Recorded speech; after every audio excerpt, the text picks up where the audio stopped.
Yeah, keep trying. Yeah, hello everybody. Welcome into our pre-show here at Computer America. We have in the second hour Computer and Technology News brought to you by Slimware Utilities, and in the first hour, Matthew Smith, computing editor for Digital Trends magazine, is here with us for the first hour, talking about Intel, the IDF. He was just back from it, and lots of stuff. We have a couple of technical issues. Hopefully, he can get them straightened out as we begin 2 hours of the Computer America show in 15 seconds. Give it another talk. See if we can hear it. Testing. Is that better? Yeah, it is better. Yeah, that's better. That really is. Good, All right. good. All right, Your show will go live in 5 seconds. 4, 3, 2, 1.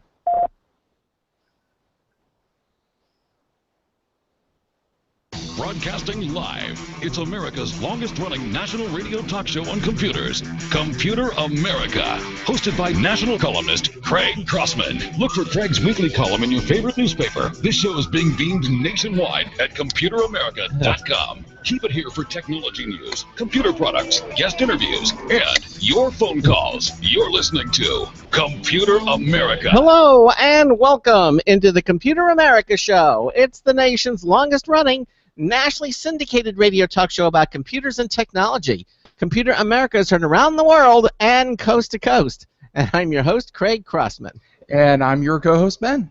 And welcome into, oh, wow, it's Friday!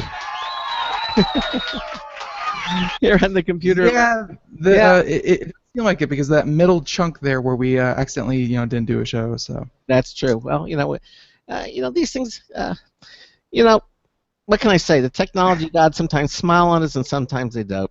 Well, that, and I think we pride ourselves on our work ethic. I mean, we work 2 hours a day, every day, and we hardly ever miss a show. So I think once in a while, still batting a pretty good average. Yeah, pretty good average. And not only that, it's not only just the 2 hours. I mean, all the work that we had to do to make that 2 hours happen. Oh, those hours don't matter. It's only 2 hours we're on the air. Those are the golden hours. It's like when Matthew Smith from Digital Trends writes an article. He can take it took how long did it take? But all that matters is the 2 pages of text he wrote. It doesn't matter the research, the drafts, the editing. No, it's just what you finally put up. That's all that matters. Yeah, evidently to the reader, to the listener, that's very true. That's very true. Anyway, we have welcome to our Friday show. We have a terrific show planned for you. In the second hour, we're going to have computer and technology news that's brought to you by Slimware Utilities. In the first hour, Digital Trends magazine, Matthew Smith, computing editor for Digital Trends, is going to be joining us for the first hour, talking about the IDF. That's the Intel Developer Forum. He was actually out there. We've been talking a little bit about it on our news. He's going to give us some better insight into that. And if you didn't hear any of that coverage, it was very peppered with the phrase, and we'll be talking about that with Matt Smith on Friday. So yes, exactly. And now it's come to fruition. It is Friday, and we're going to... There's a lot to cover, so I'm really looking forward to the first hour. If you have a comment, give us a call, 347-884-8881. That's 347-884-8881. I'll get you on and get you through. Or head over to ComputerAmerica.com. Any page there on the menu bar, you'll see it says Home and Live Stream. You hover over that, it says Submit a Question. If you click on that, you'll go to our question submission page.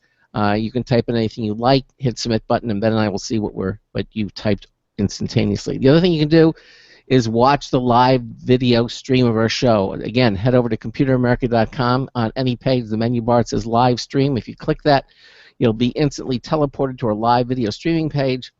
And you'll be joining the show already in progress, and you can watch the show from there. And, of course, you'll be able to see Matthew Smith from Digital Trends. You'll be able to see Ben. Ben actually has the technology to display websites, links, videos, that type of thing. So it makes for a more enriched experience, and we can actually you'll actually see what we're talking about when you're watching the live video stream. But, again, the easiest thing, pick up the phone, 347-884-8881. Anything else? Oh, yes, of course, we're going to have our social media winner of the week. That's right. We're giving you the Logitech M535 Bluetooth wireless mouse. Yes, we're going to give exciting. Valid at $40. Anything else you want to mention before we get started with Matt? No. Hopefully everyone out there enjoyed our Linux show yesterday. If you missed that, please go to our website. It's pretty easy to follow right there. And yes, our website is up, despite a couple of I don't want to say rude, but very poignant Facebook Facebook messages that yes, They were being comical. They were being I know. comical, humorous. I'm sure they are. But at any rate, yeah, check that out. Linux is always very important. I think we had a really good show yesterday with Marcel Gagné. Mhm. So, other than that, follow us on all the social media, and hope everyone has a good weekend, and hope you enjoy Friday's show first. All right. Well, as I said, Matt Smith is a writer, computing guru, gamer, and geek hailing from Portland, Oregon. He is the editor of Digital Trends Computing Section, written in plain English by experts, featuring timely and entertaining coverage of the way of technology shaping our lives. Digital Trends is your authoritative guide to the world around us. I really enjoy reading the book. They actually emailed to me, and I just really enjoy reading it almost on a daily basis here. They love, live, and breathe tech so that they can explain it to you simply and clearly. Tech should be a tool to better our lives and create incredible experiences, and Digital Trends helps you get there. Matt, welcome back into Computer America. How are you? I'm doing very well. How are you doing? Doing fine. So, I understand you were at the Intel Developer Forum conference. Did all the yeah, that's right. Did all the traveling and behind the scenes stuff go well for you? Oh yeah, it went very well. I was only there for like 2 nights, so it was, as these trips tend to be, it was pretty short and sweet, and no complaints. Okay, well, good. Well, we're hoping that you can convey some of the things that you saw out there to our listeners. The excitement, the compelling nature that is products aimed at developers for creating things that one day you will eventually use, and not the products themselves. But please, yes. Yeah, definitely, and that tends to be something at developer forums. It tends to be a little bit more technical talk, but actually a lot of it can be pretty cool when you take a little closer look at it. Well, is the IDF for consumers? Is it for developers? What is the Intel Developer Forum for? As the word developer in there, so I assume it's for developers. So. It's really for developers, but it's really for developers. I think you can argue that, I mean, even with like Microsoft Build, like that's mostly developers, but there's usually some stuff in there that's kind of like pretty directly relevant to end users in near time frame. But yeah, with IDF, it tends to be more future looking. It tends to be very technical. So it's really meant for people who are going to build things or code things. Well, one of the things we're going to talk about that, and also there's the story. I know one of the cover stories on Digital Trends is about Pokemon Go, and evidently the fact that you better not be cheating on it. So I mean, there's an interesting story there. Yeah, do not cheat in Pokemon Go, or you will lose all your Pokemon. Okay. I'll be honest there. I have like 5 friends that have started cheating because it's so much easier to cheat than it is to play the game as prescribed. So that's interesting. I'll look into that. Yeah, well, Matt will tell. Trust me, I'll be the first one to report them. Like I don't like that they're cheating. It ruins the spirit of the game. So why don't we start off with the Intel Developer Forum, Matt, and kind of tell us about what you saw out there and what do you think is going to be of interest to consumers as time moves forward. If anything was unveiled there. Definitely. I think the main thing is is Project Alloy, which is the virtual reality headset that they showed off very early on in the first day's keynote. Okay, so it's interesting because VR's. We just did that story. What was it, Ben? Was it the day before yesterday with yet another VR headset? First, we saw one. Another. Right, day before yesterday because it was Tuesday. But yeah, Project Alloy, I believe, was the whole thing. And is this one where they're teaming up with Microsoft to do the whole, like, they don't call it AR or VR anymore. That's too cliche, I guess, for 2 years. Mixed reality. Is that what you're talking about? Actually, Intel likes to call it merged reality. Merged. Oh, my bad. Oh, the nomenclature. They're very big on having their own terms for things. Intel does not like to use other people's terms. They like to brand their own so that they can own them, I guess. Mm-hmm. But anyway, so Alloy it's actually the Microsoft partnership thing was kind of a separate deal, and we can get into that a little bit later on. But the Alloy headset itself, the main thing with that is it's totally untethered. It's wired free, so Yeah. you don't have any wires on it at all.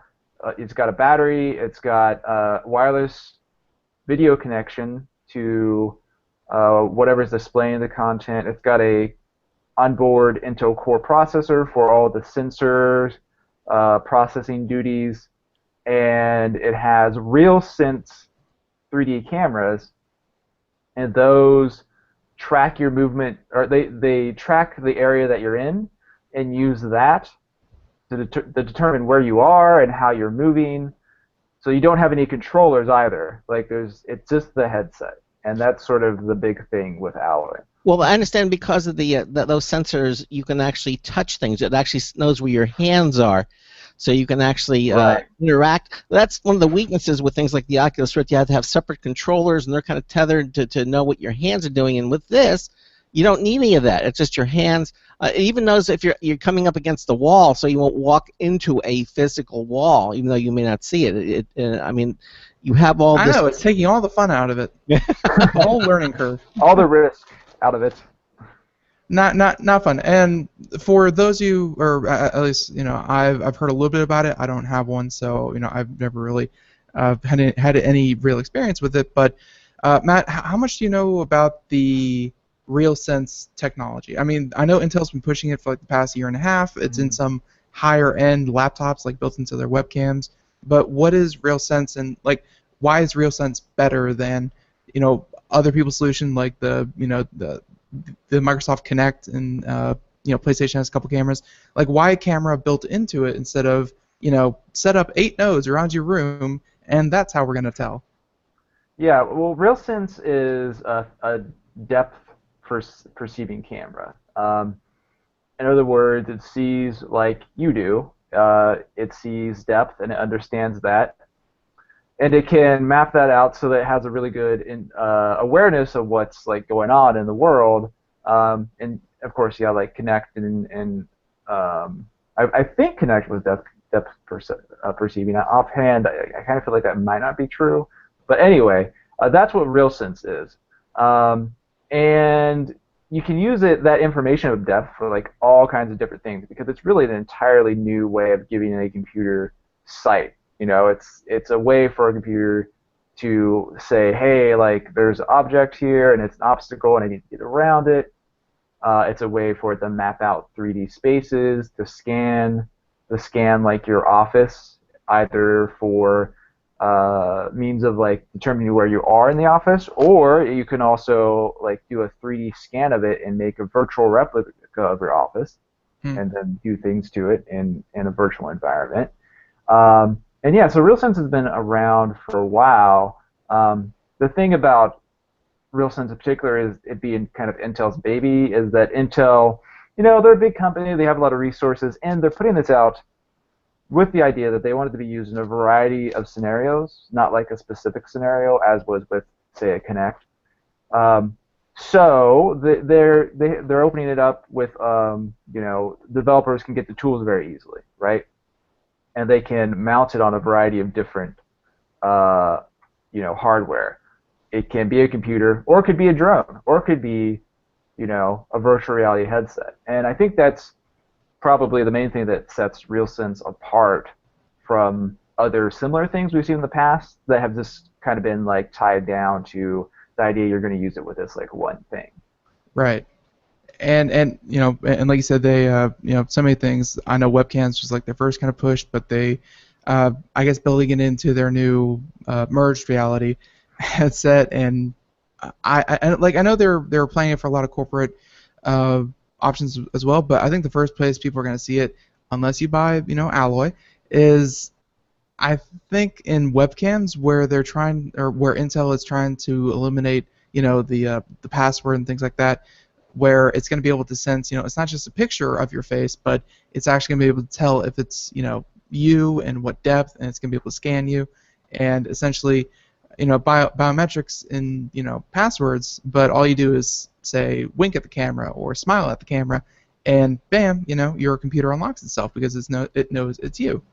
Yeah, definitely. That's one of the things that Intel and Microsoft has kind of been on the same page about, because Microsoft has its Windows Hello, which is the biometric login service that's in Windows 10 now, and that's set up to use depth perceiving cameras, and that can be a RealSense camera. And Windows Hello is really great. Like, you can just sit down, and it instantly knows it's you or not, and if it is you, it instantly unlocks. Now, what is this guy? Really well. What is this guy in the video doing? Is he playing piano virtually? What is he doing in this video? Yeah, pretty much. Yeah, that's what he's doing. He's playing piano, and I think he had some other instruments there.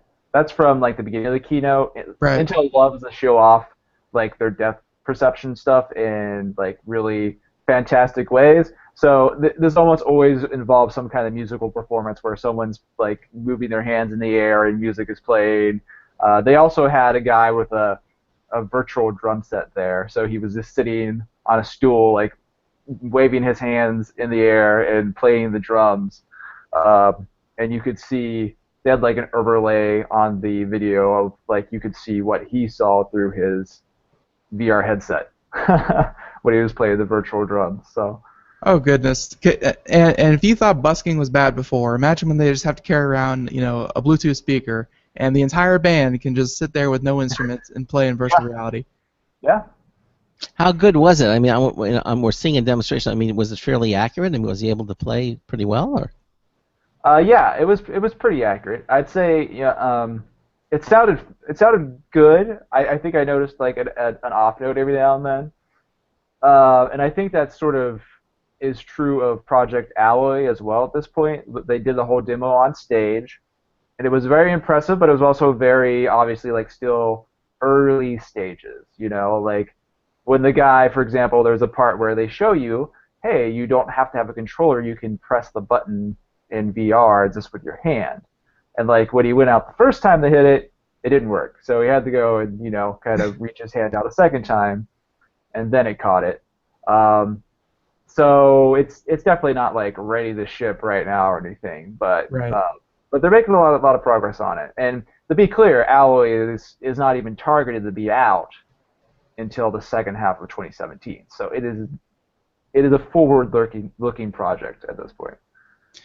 So on the show, we've talked a lot about the different applications for Oculus Rift, for Microsoft HoloLens, for the Samsung Gear VR, which is obviously a step below all the others. Where does Alloy fit in the whole niche? Like, is it trying to just be option number 3 in the high-end market? Is it going to be something to combat the HoloLens? Where is it kind of aiming for? Do you think? I think that what it's really aiming for is to provide an alternative control option for really anyone that wants to build a VR headset. The thing about Alloy is that Intel says right now, hey, we're coming out with this in the second half of 2017. But I don't think Intel wants to. This is not Intel like coming out being, we want to be the lead VR headset manufacturer. Right. I don't think they're interested in that. What they want is for Oculus to start buying RealSense headsets and putting them into Oculus Rift, right? Oculus Rift version, 2.0. And Alloy is really just an example of how this could work. So, as far as the applications go, I think it could really be really broad. Like, it could be for games because you wouldn't have a controller and you would not be tethered down, so you could have room scale kind of experiences where, you're no longer worried about tripping over a wire. You could use an oddly shaped room more easily. And on the other hand, if you want to talk about like a HoloLens competitor, then yeah, it could be a HoloLens competitor because these headsets, the RealSense cameras can look out into an area around the headset, and that opens up all the merged reality interaction stuff. Microsoft loves to show videos of where some person's in a factory and they're looking at a pipe, and the HoloLens says, "Oh, look, this rivet is not properly torqued.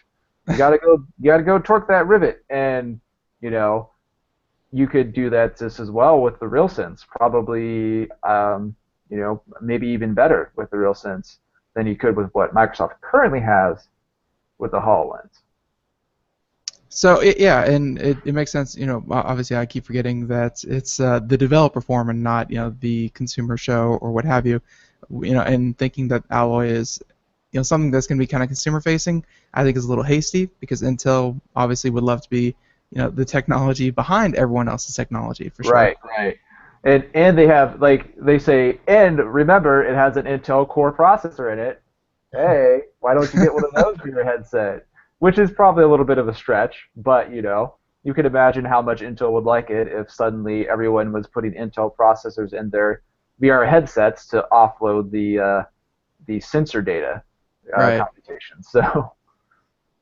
Yeah, and again, just looking at that little demo there, it really seems to be doing a pretty good job. Like right now, the RealSense camera looks like, at least for demo purposes, it's only sensing maybe 5 feet in front of them. And everything else is kind of, doesn't really matter because, well, you don't want your virtual world to be 5 feet, in every direction. But, they have gentlemen there, walk up to them, and I think that's a cool thing where it's not projecting, say, here is a Wii, like the little cartoon Wii characters. I don't want to say Wiimote, but whatever. But like it's not like a graphic representation of a person. Like the webcam is actually projecting the guy's face inside the virtual reality or the augment mixed merged reality. It's actually taking his face and putting it in your vision. Yeah, exactly, in real time, and that's something that even like the Vive doesn't. It doesn't work quite like that, because it doesn't have the depth perception in the same way as the RealSense does. So. I thought, which was very impressive, we just saw here, he took like a credit card that he was holding. It was a dollar bill, but yeah. Yeah, a dollar bill, and he was able to use, there was like a vase or something that was spinning, like a lathe. There it is, a cylinder. Yeah. And he just reaches out and he literally etches the cylinder with a dollar bill. So see, I feel like that would take his hand off. Yeah, he's. I would be scared to do it at first. It's like one of those things in VR. It's like the first time you get by a cliff in virtual reality, and you're kind of like, okay, I know that's not really a cliff there, but it's still kind of unsettling. Right. But look how he just whittles it down like that, like a lathe. It's just very realistic. I thought it was a very good demonstration of what you can do. And again, that's all part of the RealSense camera because it knows where everything is, and very, very cool. So what other applications were they showing off during this for me? And again, if you're watching the video portion, we're showing this really cool. Looks like a 2-hour presentation by Intel, which is the keynote. But so far they've showed off how you can interact with with not just the virtual world around you. For instance, the button that he pressed or the piano that they were playing at the very beginning. But they also showed that you can take real world objects like the dollar bill and use real world objects to interact with virtual objects, which again, seems very simple when you say, oh, dollar bill, it has a sharp corner, we're going to use it to lathe with, and you're going to get this result. But Intel is showing off the possibilities that, hey, let's say you have a virtual meal, and again, that's not very satisfying sounding, but it's the first thing that came to my mind. Virtual meal, you get to take a fork out of your kitchen and eat the virtual meal with your fork. I mean, it shows little things like that. So, what else kind of caught your eye during the keynote that was kind of along the same lines that's saying, hey, here are the possibilities, here's what's cool? Matt, are you there? Nope. Oh, did we lose Matt? Oh, we might have lost Matt. Gentleman's frozen, so yeah. I'm sure he'll get back there because I was talking for a little bit, but there he is. There he goes. Hey, Matt, okay. You back? Sorry about that. I'm not sure what happened, but the video call just dropped out, so. Okay. No problem. But okay, so let's see if I can summarize this real quick. We saw so far in the presentation, gentlemen playing the piano, gentlemen taking a dollar bill, taking it to a lathe, gentlemen pressing a virtual button. Mm-hmm. All of it shows the possibilities. Like, no one really cares about pushing a crappy button. No one really cares about making a vase out of a. Well, maybe some people care about making a vase, but they've shown that you can take real-world objects and interact with virtual things, and they've shown that you can take just your hands and interact with virtual things. And so, wow, did they drop again? No, I'm still here. No, oh, perfect. Yeah, the thing was messing up. So, Intel's obviously showing off. They don't care about what they're doing, but they're showing the technology and what it's capable of. Was there anything, during this whole 2-hour keynote that really said this is something that other people are really going to want to use? Like, was there any wow-inducing moments? I think Project Alloy was the big thing, as far as things that were kind of unexpected. Mm-hmm. And I guess RealSense has been around for a while, right? And I guess it was kind of clever on Intel's part because technically, nothing about Alloy is like 100% new. It's nothing that Intel didn't have before, but I think they just saw this opportunity to say, not only do we have RealSense, but we also have this wireless HDMI capability. Intel has really been pushing that. It's actually a feature on most laptops. They call it WiDi, wireless display. And it's something you can use with a dongle you buy and put on your TV. And so they said, if we got that, and we've got our Intel Core processor that processes all the sensor data, why don't we just put them all together and we can make a really cool headset? I mean, like headsets right now are all tethered and they have a bunch of wires and they have a bunch of things to connect. That kind of sucks. Like it's hard to use. It's hard to use. Like an HTC Vive is not hard for me to use. It's not hard for a lot of people who have a decent amount of technical knowledge to use. But at the end of the day, you're still putting up two lighthouses. You're preferably, screwing those into your walls in the room that you're using them in, which, that's something that a lot of people maybe don't want to do. You've got like a calibration process and all that. And the idea is that just could be gone, And if that is the case, if that's really going to work out in practice like it looks in theory, that's awesome. Like that's something that could really make VR go from being a niche to a mainstream sort of thing. Yeah. The only thing that I always kind of go back to is when someone comes up with something that's, I don't want to say revolutionary, but whenever someone comes up with something that is just so much better than their competition, obviously from the demos and obviously companies like Intel spend millions of dollars and hundreds of hours making these little demos that are so choreographed down to every little detail. They're going to make it look its best, but it's in the real world it's not nearly as good as the demo shows. But I mean, I feel like if Facebook with $1 billion behind Oculus Rift, if HTC Vive and everything that they're putting into that device, if someone could have gone without the $1,500 computer tower, connected by the weird board cable, I feel like they would have done it. But that's just kind of where I think consumer technology is right now. Is that you do need the $700 headset, tethered to a $1,500 computer just to get somewhat decent. And and when I say somewhat decent, I mean playable. Like not even like, oh my God, I'm in a whole new world. It's just, oh, that's fun. And for something like Alloy to come out, obviously it's not going to come out, in its current form. It may be an Oculus Rift 2.0, like you said, but I feel like the technology isn't there yet. It's not $2,200 squeezed into the size of a headset. Like something has to be off about that. Like maybe the batteries burn your brain eventually. There has to be something off about Alloy to me.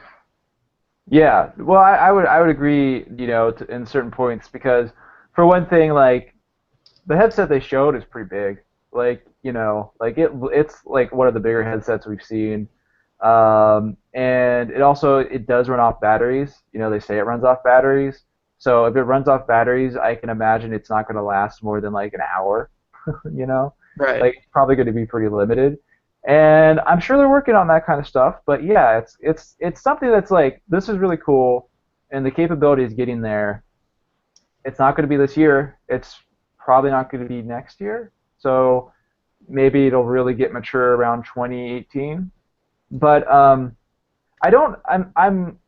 feeling Intel on what they're doing here because they introduced RealSense a while ago. I want to say it might have been like 3 years ago we first saw it. Right. And when we first saw it, it was kind of like, what? Like, come on, guys. They had like these really janky demos where you were like doing a racing game where you hopped back and forth between lanes by moving your head, and it was like, what? Like, well, this is why would anyone want That's so impractical, yeah. And now, you know, with things like Windows Hello, for example, we have some really good practical uses of it, and the actual responsiveness of the technology has increased dramatically since they first showed it. I'll tell you what, Matt, we're at the bottom of the hour, so we'll take a quick break, all right, and then we'll continue on with this. Matt Smith, computing editor for Digital Trends, is joining us. We're talking about Intel's Developer Forum that he just came back from.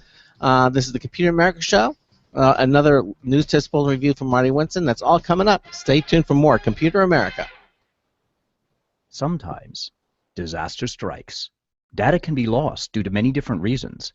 Accidental reformatting, power spikes, virus attacks. Zero Assumption Recovery provides a suite of highly effective and thorough data recovery software for Windows operating systems.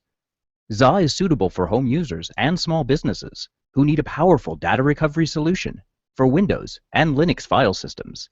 Go to z-a-recovery.com. Sometimes disaster strikes. Data can be lost due to many different reasons. Accidental reformatting, power spikes, virus attacks. Zero Assumption Recovery provides a suite of highly effective and thorough data recovery software for Windows operating systems.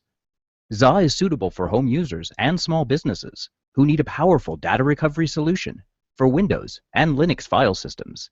Go to z-a-recovery.com. Hi, this is Craig Crossman, host of the Computer America Show. You have important meetings to schedule. Your company's getting ready for its IPO, and you're in charge of the PTA fundraiser this month. So how do you coordinate everyone to be available at the same time? Are you still using emails, phone calls, even text messages to schedule meetings with a group of people? How's that working out for you? Not so great, huh? It's a fact that every day, millions of people suffer from scheduling headaches. Well, with Doodle, scheduling meetings with a group of people is quick and easy. With Doodle, you can easily propose available times to each member. Each one checks off the times that they're available, and then you simply pick the time that works best for the group, all in an easy-to-read display that integrates with your existing calendar. Nothing could be more simple. Give Doodle a try for free, and like millions of Doodle users, you'll truly see how easy it is to find the perfect date and time for all your meetings. That's www.doodle.com.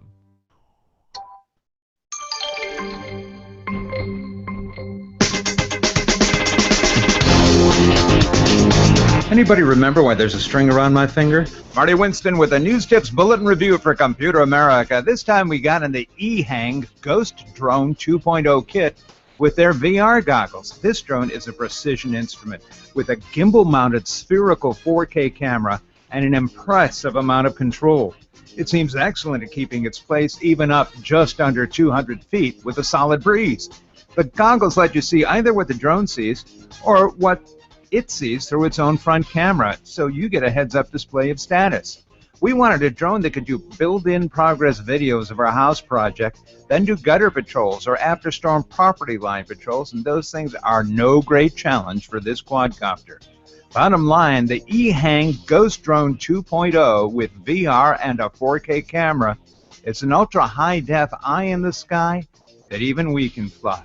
Marty Winston, News Tips Bulletin for Computer America. Thank you, Marty Winston, for that News Tips Bulletin review. Yeah, that'll be the last time you'll be hearing that particular one, so if you didn't catch it, too bad. We are moving on. I know, progress is ever-changing. So, but yeah, we have another one next hour. That will be the last time you hear that one as well. But Marty Winston, honestly, I don't know how he fits it in his day, but he reviews dozens of items a week. So, you know, I believe we have 2 new ones next week. So We do. Look forward to that. All right. So, getting back to the first hour, we have Mr. Matt Smith. He is from Digital Trends. He's an editor. And we are talking about the Intel Developer Forum, and I think we're focusing on Project Alloy right now, but we kind of want to move away from that. But ending remarks, Alloy, obviously, it will not be coming to market in its current form, or even ever, really. because it's probably going to be in, like you said, Oculus Rift 2.0, or some other technology that will probably be using the RealSense technology behind it. But is that typical of Intel to introduce a product and say, hey, use it in your product? Just make it. Yeah, kind of. I mean, they do that sometimes.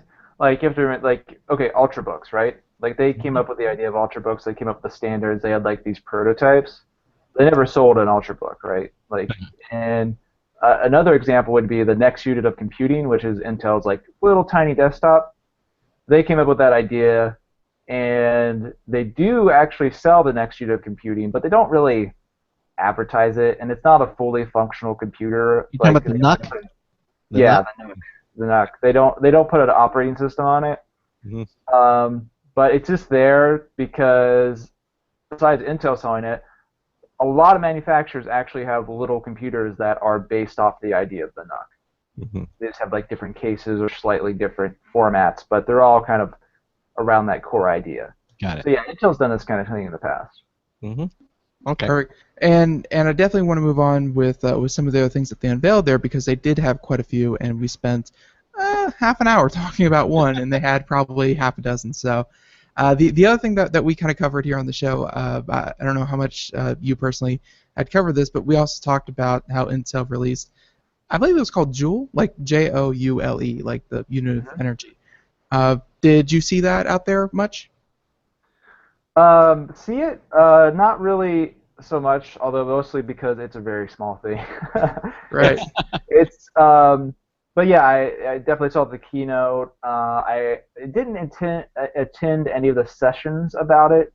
I just, can only attend one session per hour, so I didn't end up going to that one. But yeah, basically it's Intel's Maker platform, and it's more powerful than ever before. It's got new, more powerful Intel Atom processors in it. And what's interesting about Joule is that it's supposed to be very small, very lightweight sort of thing. So they were showing an example of someone on stage using it with augmented reality glasses that were very, they were basically just glasses with a tiny little like extra black box on one side, probably about the size of a matchbox or something like that. I'm wondering if that's what we saw, Ben. We saw this company out in Germany. They actually had a pair of virtual reality glasses. They look like sunglasses. And I don't think a random Chinese company is going to have access to Joule before anyone else. I think it was Germany, but anyway, okay. No, it was Chinese. It was Chinese. All right, you're right. All right. So let me ask you this, Matt. You're the one who was out there. What did you see that impressed you? I mean, what did you think that because if it impressed you, chances are it's going to impress your readers and our listeners. I don't know. I'm very hard to impress. I really don't give a yeah. Well, besides Alloy, I think that it was interesting that the Intel really like came in with like swinging with all kinds of different attacks on this developer forum. They had Joule and they had Alloy and they had a new drone platform I don't remember the name of offhand, but they have like you can actually buy like this drone that has Intel's drone hardware in it, and it's just like ready to go. If you want to program for drones, you can do that. And they had the announcement in partnership with Microsoft about Windows Holographic going to Windows 10 systems in 2017, and they had their 7th generation Core processor, like very first hints, and that's coming up. That actual launch should be coming up later in the year. So they really have a lot to talk about. Was that the 10 nanometer? I'm losing track of how many nanometers. It's not. No, and that's something that's worth talking about. Is it's been known for a while that they're not going down to a smaller die. They're not. They're still at 14 nanometers, and that's the first time that's happened since like 2008, around there. It's been a while. 14 nanometers, do you think is the threshold for them? Because we saw some companies doing, they were saying 7 nanometers. Or just, I mean, they had a roadmap for when they were going to go down to each die, and the roadmap was like by it's somewhere out there. I'm sure on Wikipedia, but it's like Intel wanted like 17 or no, it's 14 and then down to 11 by like this year, and then they want to be down to I think it was like 8 or 7 by like 2020. But this is like one of the first times that they missed their roadmap. I think is the big deal. Yeah, it's definitely it's getting harder to do those die shrinks with each successive step, and we've heard about that for years. We've heard people say at some point, well, you can't make it smaller. You can't do a production process that works smaller than the atom, really. Yeah. So obviously, there is a physical limit there, and as we get smaller and smaller, we get closer to those physical limits of how small you can do the production process of transistors. And we're getting close to that. And what happens eventually when they hit 1 nanometer? That's it, or then they're gonna. I mean, what do you do? I mean, you're down at a molecular level. You can't make it. Then you just have to shrink atoms. Like that's your next goal is to shrink atoms. We're doing on half an atom or a quarter of an atom. So I don't know. They have to hit a threshold, or they have to find some. They're going to get down to the smallest, and they're going to have to find other technologies. No more with shrinkage. Yeah. There's a lot of different ideas. Quantum computing, that's a whole different subject. Oh, wow, yeah. Yeah. I think the one that kind of made the most promise, or at least was the most promising sounding to me, was to not really shrink the dies anymore, but to see how many they could stack, one over the other. So that's something they're talking about, stacking them up, which has been a problem because that brings the question of how are you going to dissipate the heat, right? Right. Like right now we got a processor. And we put our heatsink on top of it, right? And it's kind of like a planar sort of situation. But if you stack the processor up and it's like a cube, how do you get the heat out of the middle of the cube? That's up for the research and development and Intel. Yeah. That's not my problem. Just make it happen. They have to make wafers within the cube to cool it down. I don't know. We actually had a show on quantum computing not too long ago where IBM introduced it, and Ben actually was able to use a quantum computer remotely. That's right. I got to use it remotely. I got to make my own little quantum computer program, and I put it on my CV. So, Nice. You're one of the first quantum computer programmers, so that should make you extremely qualified when it takes off. Oh man, I would ruin a lab. But no, it was very cool hearing about quantum computers and the whole thing with China and their satellite that they just launched earlier. Oh this yeah, week. that satellite. Yeah. Stuff happened with that. But I don't believe quantum computing was held out at the Intel Developer Forum. No. But one thing that we mentioned kind of at the very beginning of the show, and we should probably touch on, is that Microsoft seems to be doing a lot in partnership with Intel. I mean, they were showing off quite a few things that just showed Microsoft, kind of wants to be the software behind a lot of what Intel is developing, hardware-wise. Yeah, and that's so one of the announcements that was big, which was kind of quick, but it was a big announcement, is that Microsoft came out on stage and said that Windows Holographic, which is their API for programming HoloLens and other holographic devices, I believe they're going to open it up so that multiple devices from other companies can use the same API. Mm-hmm. That's going to be standard in Windows 10 as of next year. So it's going to be like that means that if someone makes a Windows holographic compatible device, they can just plug it into any Windows 10 computer and it'll work. And there won't be, any other fuss with installing extra tools. And it also means that you should be able to download apps that are holographic compatible from the Windows Store. That wasn't officially announced exactly in those terms, but it's kind of the implication of having that be standard in Windows 10. Okay. Well, Windows 10 has been. I mean, a lot of things are being developed for Windows 10.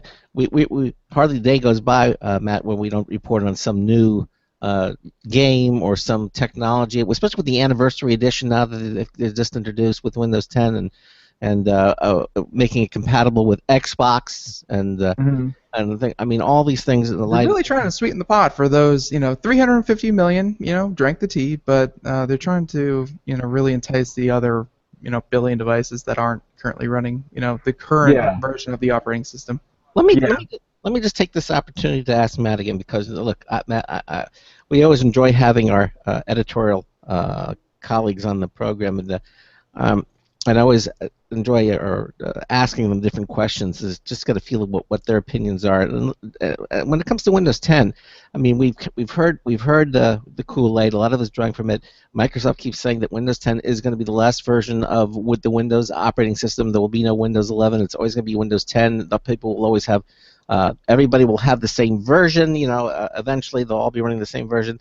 Do you think that that's too utopian? Do you think that's really not that's Microsoft's not being realistic here, or do you think that they're actually going to pull that off? I think that it'll become sort of a semantic argument. It's like eventually, if they do what they say they're doing, then eventually it won't be Windows 10. It'll just be Windows or something, right? It's like how Apple's been doing for a while. It's like they have Mac OS and then a name on it. But it's basically just Mac OS, right? Like there hasn't been a new, entirely new version of Mac OS since, OS 10. OS 10. Right, exactly. That was a long time ago. Yeah, they've had Lion and Mountain Lion, and now they've changed it to see an El Capitan and everything. But it's always incremental. And they don't even call it OS 10 now. They call it Mac OS. And Mac OS. They even changed. They streamlined the names to get away from the number 10. So they're doing that. It seems to be the trend. So you're thinking that that Microsoft is going to sort of copying Apple? Wouldn't be the first time. Where they're just basically it's just going to be an operating system, the operating system, and that's it. And there'll be no versions. It'll just be make sure that when you're running if there's an update or something needs to be pushed to you, it'll just will be, and you won't really have to worry about it anymore. Do you think that's where we're headed, truly? Yeah, I think that's where we're headed. Microsoft's been pretty aggressive about it. There's obviously a lot of pushback, because there's a lot of people that don't like to use their devices that way necessarily. But the thing is that we've already had this sort of model be proven on mobile, and it is very easy for a lot of people. And it also eventually leads to a situation where you get free updates to your operating system. So I think that's sort of going to be the direction that Microsoft goes for sure. Yeah, the only counter arguments that I've ever heard were, of course, one, privacy, because I mean, if it's incremental and it's your main operating system, sure, you can go with Linux or an alternative operating system, but odds are you want to stick with Windows. So who knows what you're agreeing to, first of all, and really, you have no choice of saying yes or no, because if you say no, you can't use your computer, so that's not really an option. Well, then we see that happen in other devices. I mean, like for example, I have an Epson printer here. I've got one of the latest printers. It's to the point now they have new firmware updates are constantly being pushed and everything, and I'll get a little notification, hey, something is new is happening, but basically there's no big oh, we're going to version 12. It just happens, and I know I can feel fairly confident that my printer is running the latest firmware and OS that's in the printer. I guess same thing with my the refrigerator and the TV and everything. But I mean, my point with that is that you don't know what you're agreeing to. It's a privacy concern was the first reason, and the second reason is that if your operating system continuously and without unceasingly has to update, then let's say you have a Windows XP computer that is running your, I don't know, sprinkler system at this point. I don't know what XP can do. But, let's say you have a computer that runs XP, like they never force you to update Windows XP. So the hardware that you're running it on, if it worked in the first place, it's going to continue to working as long as, it doesn't get eaten by squirrels. But like if with the continuous updates, eventually some piece of hardware out there is going to get left behind because of the continuous And is that a bad thing? I mean, it happens. I mean, legacy hardware. You know, we don't have the same cars when the Model T rolled off the assembly line. I mean, I'm not saying I agree with these points. I'm just saying these are the reasons I've heard. I think these are points that people are throwing out there because they see the inevitable happening, and and they keep throwing that out. And my point is, something you just have to let go. Hardware becomes legacy, and so you'll need it 10 years. You'll need something newer, and once you get that newness, I think you're going to be fairly safe with it too. So. Yeah, and the other thing about Windows is that Microsoft they treat the business customer like differently than the consumer. So we are getting more aggressive updates being pushed towards us as consumers than like if you're an enterprise, you can be a little bit more picky about how you get your updates.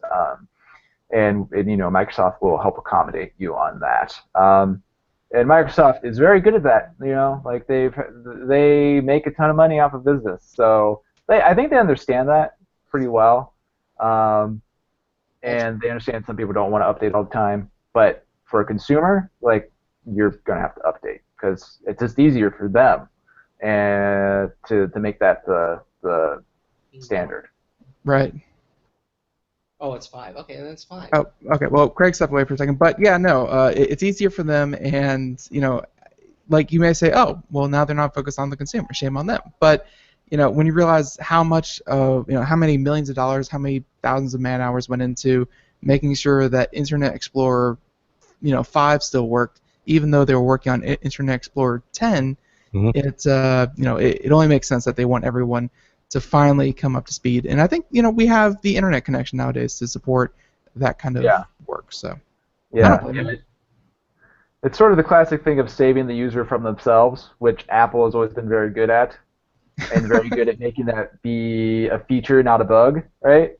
And Microsoft is trying to do the same thing because, I mean, like there's a lot of people that are going to use Windows 7 for a long time. Not like some people choose it. I think there's probably also a very large number of people who resist doing it because they don't know or are scared of upgrading.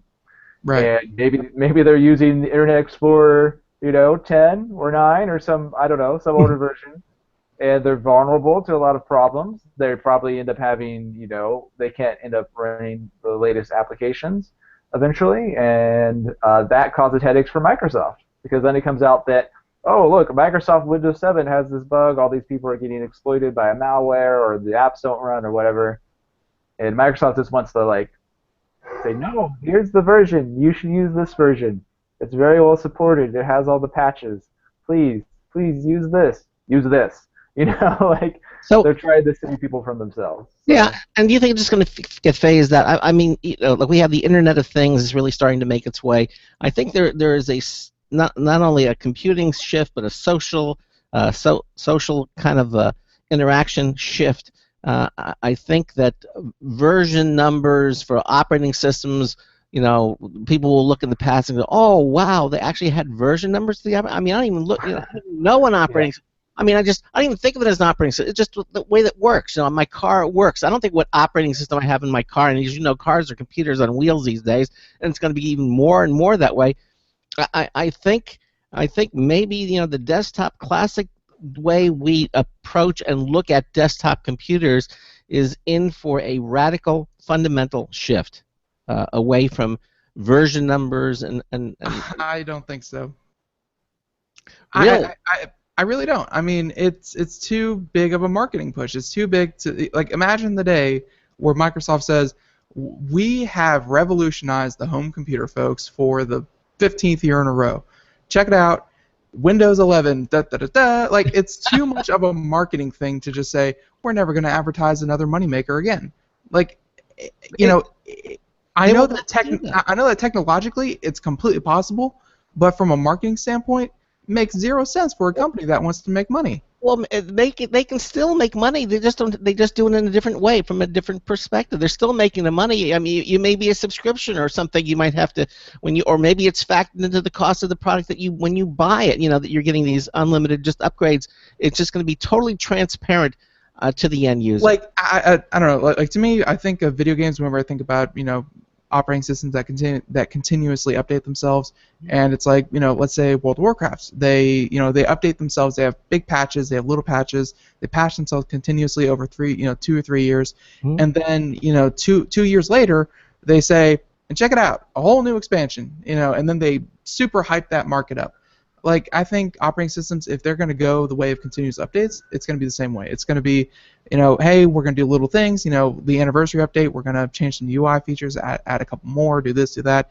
But eventually, 2 years down the road, 3 years down the road, they're going to say, I don't know how you call an expansion for an operating system, but they're going to market something along the lines of, Microsoft Windows 10.5 or something. Like, to me, it's too much of a marketing gimmick to not use. See, I think the thing is about the operating systems for Microsoft is that Microsoft, I think, correctly knows that the end user, the home user, is a dead market for them. It's gone. It's not existing in 10 years. They're not making money off that market in the way, at least, that they did before. Like, no one in 10 years from now is going to buy Windows for $100. No one's going to do it. No one wants to do it now. That's true. So, that's why they're doing it. They're trying to get themselves into a position where they're not making money off the consumer. And I think they actually have done that pretty well because, let's not forget, Microsoft is pushing itself very heavy in the cloud, and it's making a lot of money off the cloud now. Lately, when they've done their events, they have kind of given the cloud, a pretty big place in their whole marketing push. And so I think 5-10 years from now, Microsoft is this company that makes Windows, but they make money off Windows pretty much only by selling it to businesses, selling it to Dell to put on their computers, right, and through the cut of the money they make off the App Store. And that's pretty much how they make their money off Windows. I can see that because we have been noticing that Microsoft is definitely pushing their App Store. They're pushing their digital marketplace. Like that is their next source of revenue. And it's we just had this conversation the other day about how Steam is going to have to essentially burn every gaming consumer in the world for Microsoft's marketplace to really make a dent, because Microsoft is really trying, but is there really room for them when 90% of gamers out there have a whole library on Steam? Like, we know that they want it. It's just, can Microsoft really push themselves into that place? Yeah, gaming. I think Steam is a really big thorn in Microsoft's side right now. Like, for sure. If that wasn't a problem they had to deal with, it would make it so much easier for them to make the Windows Store look attractive. But yeah, Steam's there. Yep. And they're not gonna. It's going to be really hard for them to argue the store is better than that. But. Well, we're coming up. We got about 3 minutes left. Matt, why don't you tell our listeners a little bit what's up next for Digital Trends and what stories they can expect to see? Okay. Well, we've got a review update on the Asus G752 laptop. Should be coming up pretty soon. That's an interesting update because it is the GTX 970 Mobile. So that just has started the come to laptops, and a big performance increase over the previous. In fact, the 1070 Mobile is almost as fast as a GTX 980 Ti desktop video card, which is like the fastest single GPU video card, well, except for the Titan of last generation. And so that's really impressive. We also have a review coming up of a massive 2-in-1 laptop. It's a 17-inch Dell. Wow, that is a big laptop. So I don't know what you guys think. Is that too big? Is it, or would you actually like want to use something with a 17-inch touchscreen? That's a portable table. Next week. Yeah. Look forward to that. And just real quick on a personal note, Matt, gotta be honest with you, judging by the webcam you got going on there, and judging by the picture you have up on Digital Trends, I'm pretty good with numbers. It looks like you've lost about 30 to 40 pounds. So I don't know if you want to update that or. Maybe I should. That is a little bit of an old picture now. Hey, listen, I used to have my bar mitzvah picture up on my website. So,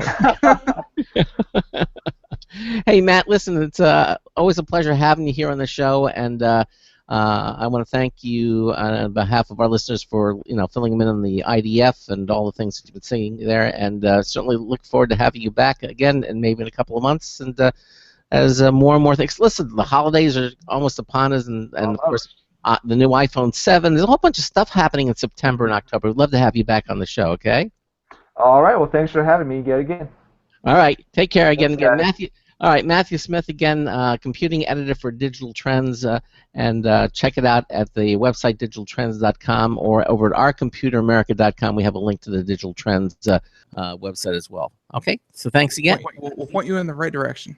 Yes, we will. All right, coming up in the second hour, I guess we have news somewhere. I don't have it yet. Waiting for it. Yep. But we have some news stories coming up that we're going to be doing momentarily. And also we have our social media winner of the week story coming up as well. So that's all happening. You're listening to the Computer America Show. Oh, we also have a news test bulletin review from Marty Winston coming up, the last of the week. And we'll be right back. Stay with us. Broadcasting live, it's the only national radio talk show on computers to air every weeknight. Computer America, hosted by national columnist Craig Crossman. The first hour's behind us, but there's still more of tech news, tech talk, and your phone calls. We're being beamed nationwide at ComputerAmerica.com. You got computer problems? Bring them on. You're listening to Computer America. Computers run the world, and we run computers. Call us or send us an email to live@computeramerica.com. Hello and welcome into Hour 2 of the nation's longest-running, nationally syndicated radio talk show about computers and technology. This is the Computer America Show, and I'm your host, Craig Crossman. And I'm your co-host, Ben. And if you're just joining us, we had Matt Smith. He is the computing editor for Digital Trends magazine, and he just was with us here momentarily ago. And if you missed any portion of it, you certainly can listen to it again. We archive all of our shows at ComputerAmerica.com. And oh, did we just have something just die? Define dying. All right. So, well, while Craig is over there dying, I'm not sure where that's going. Like he said, we are having a giveaway here in about half an hour, so stick around for that. And Craig is back. And I am back. This is what happens when I guess I get the news at the last point. Anyway, we're back, and we're continuing on here with the. Oh, it's my fault now. Okay, I understand. No, I said it's the fault of Firefox. Okay, Firefox crashed. But anyway, we're back because it was not only the fault, but actually Firefox did a nice recovery, and we're back. But we're going to be doing computer and technology news. That's brought to you by Slimware Utilities. Again, I just wanted to thank Matthew Smith for being here for the first hour. And if you missed any portion of that, we certainly can archive it. We archive all of our shows at ComputerAmerica.com. And so, just go to our homepage and click on the archive selection, and then you can listen to the show at your own leisure, because it just stays up there for all time. Actually, we have it up there. However, we're going to do computer technologies. We're also going to be giving away that Logitech M535 Bluetooth wireless mouse. We're going to be doing that toward the middle of this hour. We typically do at that point. And as I said, we'll be doing that. And some lucky person is going to be going to be winning that. So yeah, and in the meantime, we will be doing computer and technology news brought to you by, of course, Slimware Utilities. So okay, so that said, let's go ahead and and do some computer news. If you're ready, we'll do that right now. I'm ready. All right, let's do it. Today's computer and technology news is brought to you by Slimware Utilities. They are the official optimization software of Computer America. You can visit them at slimwareutilities.com to clean, speed up, and optimize your Windows system. Check them out at slimwareutilities.com. Take it away, Ben. Take it away, Ben. Well, there were a couple stories, not as many as there was at the beginning of the week. I'm assuming it's because keynotes and large events like the Intel Developer Forum, kind of suck the energy out of someone. I thought it was really this week the tech stories were front heavy. I thought it was the Olympics. Everything was the Olympics this week. The Olympics happen, although it's sad because like the Olympics is all about athleticism and countries coming together every 4 years and pretending like they don't hate each other. Multiculturalism and what have you. But sadly, the big stories coming out of the Olympics were, that one swimmer who was robbed and then he lied about being robbed. Yeah. So, it sucks when, the good of the Olympics is overshadowed by the bad. But, not a lot of stories about the Olympics, but rather we have stories such as a robot caterpillar, Ooh. thrilling. We have articles about a new big screen event in Oculus Rift that is kind of like having a LAN party, a virtual LAN party, if you remember what those were. So they were a lot of fun. But I think instead we're gonna do this one. It's one of the first ones from Popular Science, and this is actually pretty cool because a lot of people are saying that this is genetic engineering to an extreme. This is genetic engineering creating a completely new form of life. And that's exciting because, hey, how many times you get to say, we created something that has never existed before, and is actually living. So, that's exciting. So scientists designed genome for upgraded E. coli, because of all things you're going to make an upgraded form of, why not a superbug? So, hey. New type of genetic engineering could lead to bacteria with enhanced abilities. Yes, we need super E. coli. That's wonderful. Yes, good job, scientists.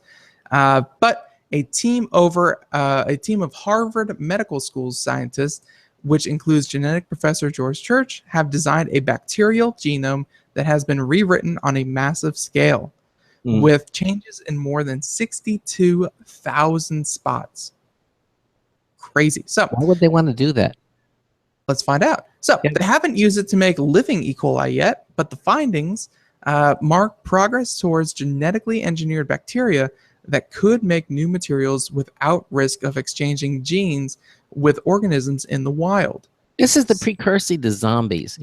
Every zombie movie. No, zombies are fake. Yeah, every movie ever say that the scientists, they start altering this and changing this, and they make a vaccine that's going to be great and it's going to be wonderful, and then zombies appear. But okay. Like zombies are so fake to me because hey, it's dead. The genes are supposed to be gone. Why is it still moving and why is it still eating? I don't know. Zombies make sense to me on 0 levels. Like you can't just right away, scientists created zombies. Like that explains nothing and proves nothing. So, but no, they have a quote here saying why they did this, saying it's an important step forward for demonstrating the malleability of the genetic code and how entirely new types of biological functions and properties can be extracted from organisms through genomes that have been recoded.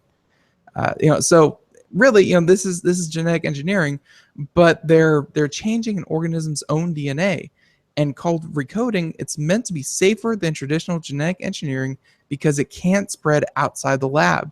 The altered genetic code is too different from unmodified organisms to read. So of course, if you try to mix recoded DNA with with uncoded DNA, it'd be like trying to fit 2 puzzle pieces together that just won't fit.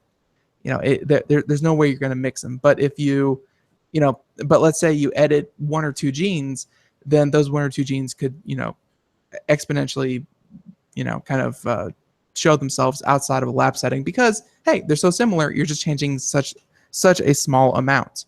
So, they're saying that, without getting into too scientific matters, they're saying that in early work, scientists tinkered with only a single codon.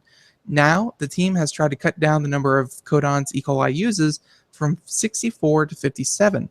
So they choose 7 codons, then designed a genome in which all 62,214 of their appearances were swapped for other codons and synthesized its DNA in 55 fragments. Blah, blah, blah.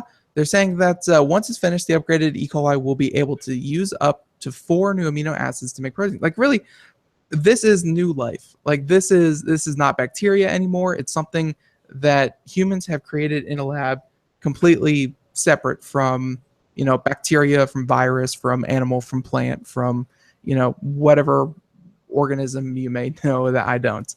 And as to their purpose, if anything, it shows the origins of life.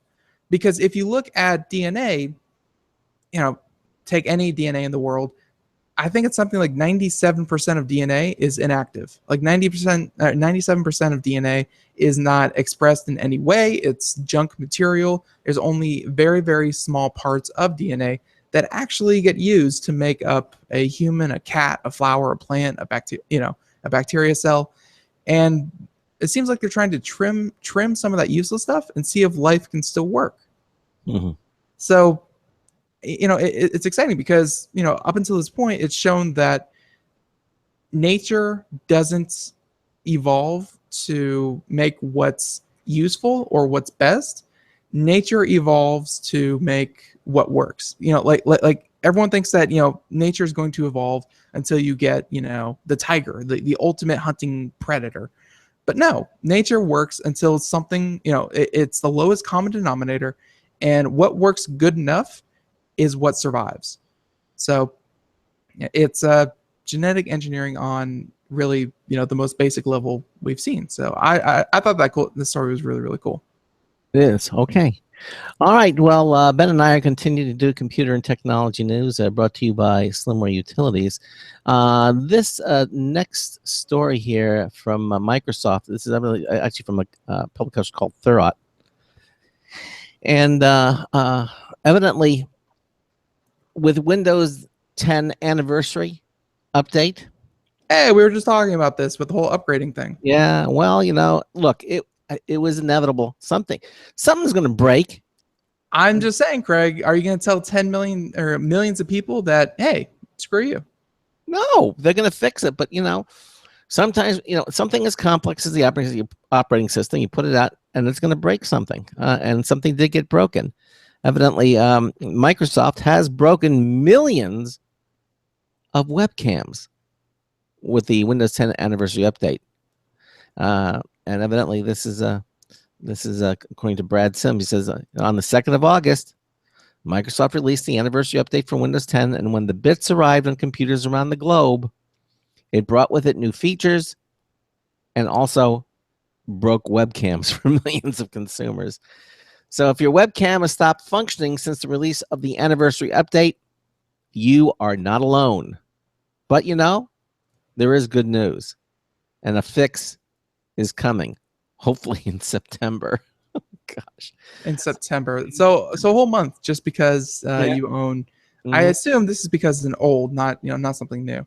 So yeah, well, Microsoft obviously made a significant change with the release of Windows 10 and support for webcams that is causing serious problems for not only consumers but also the enterprise outlet as well.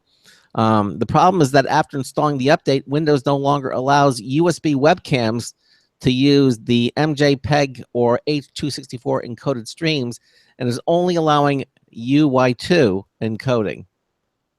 So why did Microsoft remove these options? I mean, they actually did it intentionally? They removed them? Well, the short answer is that with the anniversary update, there are new scenarios for applications to be able to access the webcam, and the MJPEG or H.264 encoding processes could have resulted in duplication of encoding the stream, in other words, poor performance. So Microsoft limited the inputs methods to stop this from happening. So they knew about it, and yet they released it anyway. Hey, like you said, progress needs to go forward. Yeah. Well, because of this change, which Microsoft tried to defend, but then realized the scale of the impact this change has caused, means that Well, when a webcam tries to use the MJPEG or H.264 codec devices, it will freeze. You will see if you use Skype and your webcam freezes after about a minute, this is the reason. See, and you like to think that Microsoft and this huge corporate entity that, that puts out technology for, really, like, that is their business, is to put out new technology. You like to think that they have it under control. Like, they have the best and the brightest, and whatever they're going to do is going to be the best for their consumers. This just goes to show sometimes they mess up. To think that they're going to bat 1,000 is unrealistic. Oh, here's the thing: they were aware that they were aware that this was going to happen. They didn't just realize what Microsoft needs to temper is the judgment here. They say, okay, well, this is good. We're not going to have this slowdown. They need to look at it further and say, okay, but what could this actually do? What they needed to do is ask the question. Well, the duplication of the encoding stream is going to happen, and we're going to take it out. What is that going to do? It's going to break a lot of these things, and they need. Well, I think they knew it was going to break. I just think that they said, well, it's going to make a couple thousand webcams obsolete, or it's going to make them not work. Yeah, we'll patch it later. Yeah, but they didn't realize. Oh, millions! Crap, we shouldn't do that. Yeah, and that's when they really need to analyze it and say how many things are they going to actually realistically break, and then if that's going to happen, then don't put it out in that update until you have it fixed and working properly. That's what they really need to do. That's what they need to do, but like I feel like they're not going to get the blowback that they should. Like, Craig, imagine if Apple put out something that made whatever that sound mixer is you have obsolete. I mean, you'd be mad. It's not something that that works one day and then the next you have no choice about updating, and the next day does not work. I mean, people are going to get mad when Microsoft does these snap decisions, thinking we'll fix it later. Yeah, well, and evidently the quote "we'll fix it later" unquote philosophy doesn't work, and they need to stop doing that. That's what they need to stop doing. If it's going to break something, then don't put it out until you know that it's not going to break it. Easy said in hindsight. Well, but they did know. They knew it. They knew really, if it broke 3,000 webcams, yeah, I would be on Microsoft's side. It's like 3,000. You're going to hold up 350 million. Screw those 3,000. They can go do something else. But when it was millions, that's a problem. Yeah. And it's not that it's obscure stuff. I mean, this issue impacts a wide variety of webcams, including the really popular Logitech C920 camera. C920. The Logitech C920. That's one of the more. Yeah, I think I use a C615. Yeah, but that's a very. And now the author talks about that they're using that he uses it, and then he uses his partner uses the Logitech C920 for podcasting. He says his partner's been having issues for months where every time the camera tries to go into HD on a video call, it would freeze, and he's now experiencing the same issue as well. Okay, and they wow, the C920 is actually one of their higher end models. Yeah, and they figured it was either a bad driver from Logitech or even the Skylake CPU, but that's not the case. Okay. So basically, on August 2nd, when the author of this article updated, his webcam began freezing immediately when trying to use Skype to record his podcast. So basically, there's an update to this story that they actually figured a workaround that should hopefully stop the freezing issue. And but they're basically saying Microsoft is not going to be coming out with a fix until at least sometime in September, or you have 10 days to roll back your update if you really need this, and you have the you just updated your you still have some time. It's like you're on like day 7 or day 8 now. You can roll back your update, and then your camera will begin working again, and then just wait until they have this thing fixed. And hopefully Microsoft will stop doing that. You can't just randomly break stuff. And they say, well, it only affects 3,000 cameras. Well, okay, well that may, but not when it affects over 1 million, or more. You can't. Again, I really do think this was a simple bad judgment of scale.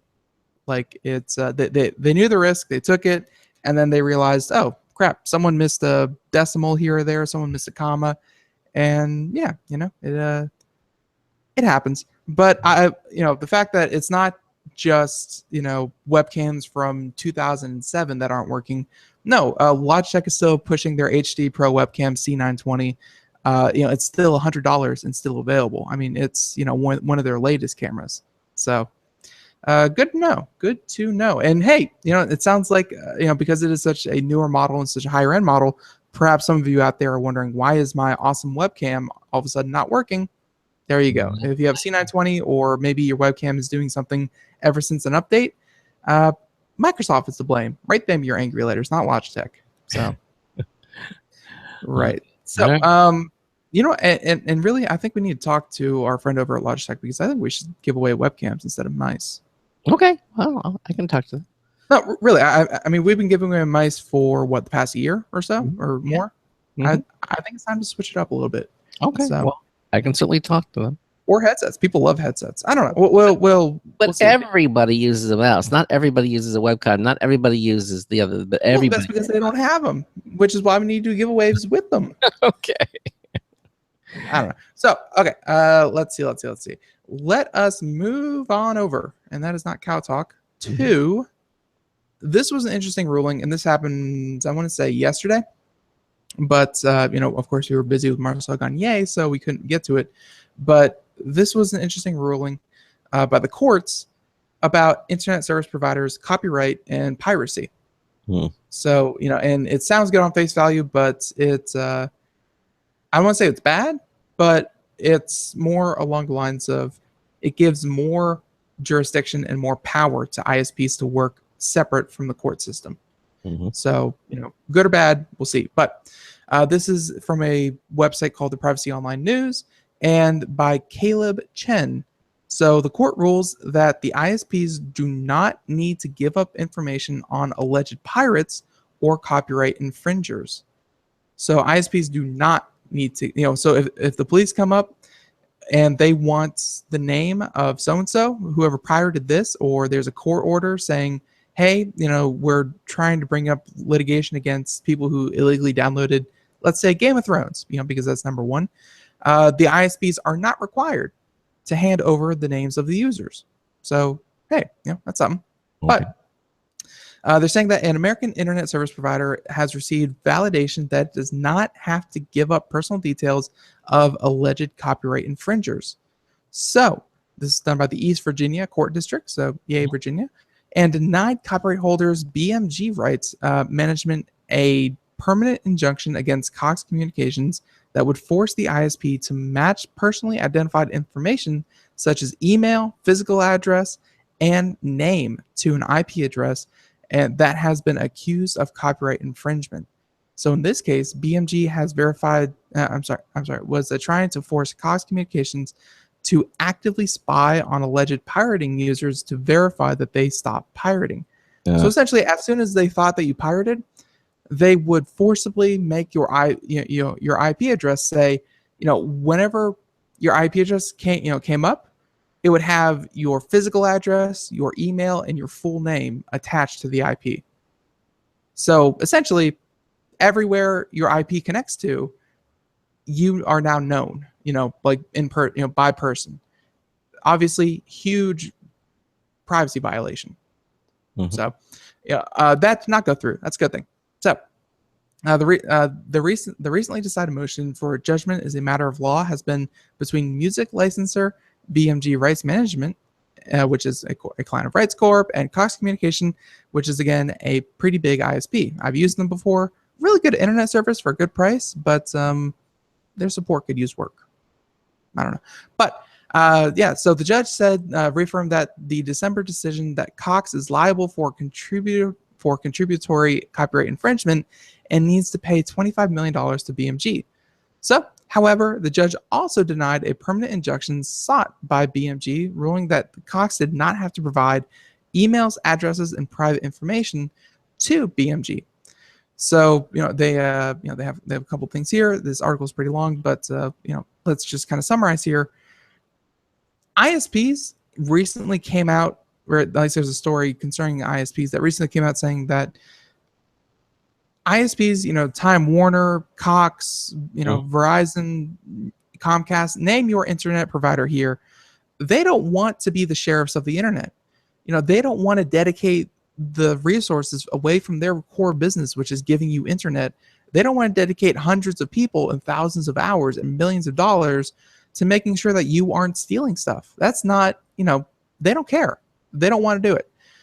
But they have these, just like BMG Group, just like, every other copyright holding person out there, obviously you can't bust down someone's house and serve them with a warrant saying, hey, you illegally downloaded the new Adele, CD. We're going to charge you with $15 million. That's not really feasible by any means. So the only person they can really go after are the internet providers that are giving them the connection to illegally download their copyrighted material. And, yes, Cox did have to pay a little bit, $25 million. I don't want to say that's going to break the bank for them. But they also reaffirmed that it's not the ISP's position to have to monitor and, really stop piracy at its core. It's not the ISP's job. So, Greg, I kind of want to, get your input on this a little bit. What do you think the role of ISPs are in an era where, let's face it, piracy has never been bigger, but, where we're losing the case for privacy? Well, I guess it goes to the point where the ISP has the information on you, and do law enforcement agencies have the right to subpoena that information, or not even, and to get that information from ISPs, and whose interests should the ISP be most concerned with? Their customers that are using their service, or with law enforcement? And it's gone both ways. I've seen ISPs turn over information to law enforcement, and I've seen ISPs not turn over to law enforcement, and then it goes into court. Bottom line is that, well, it's on the bottom line. I mean, if someone is doing something illegal, and again, that's I guess if you're downloading copyrighted material, is that in fact illegal? Digital rights management, maybe it is. But I don't really love maybes there. It's pretty well known that if you illegally download, music, movies, television shows, that is illegal. Yeah, Rhea had a party with it, and you and I both know people who would just all of a sudden, they would get an email from their service provider say, "Hey, you have to stop doing that, or we're going to discontinue your service." People like that, and we've seen it happen before. And usually it stops them from doing it too. By the way, they get really scared and go, "Oh, it really did." He still does it. He still does it. Okay, well then that. So then again, so how effective is it? But the point is, bottom line is should the ISP be the police? That's what I just asked you. Yeah. Okay. That's what. Should they be the police, or should they turn it? Or are their role is not law enforcement? Their role is just simply to provide a service, and it's up to law enforcement to pursue this. And should the ISP just be totally neutral?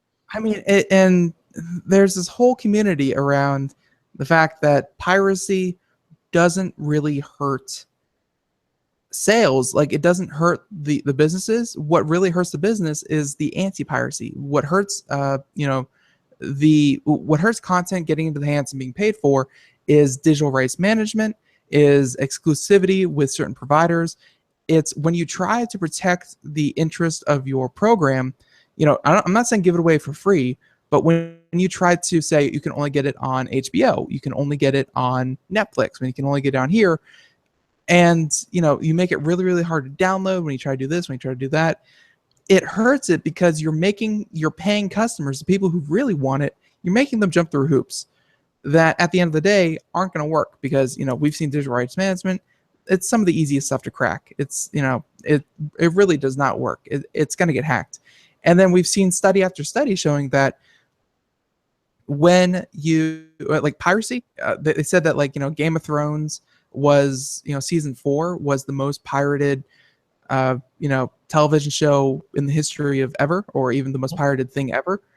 They also showed that the sales for the season 4 Game of Thrones DVD set were the highest ever, like of anything. But do I you think attribute those high sales because of people trying to rip off the copies?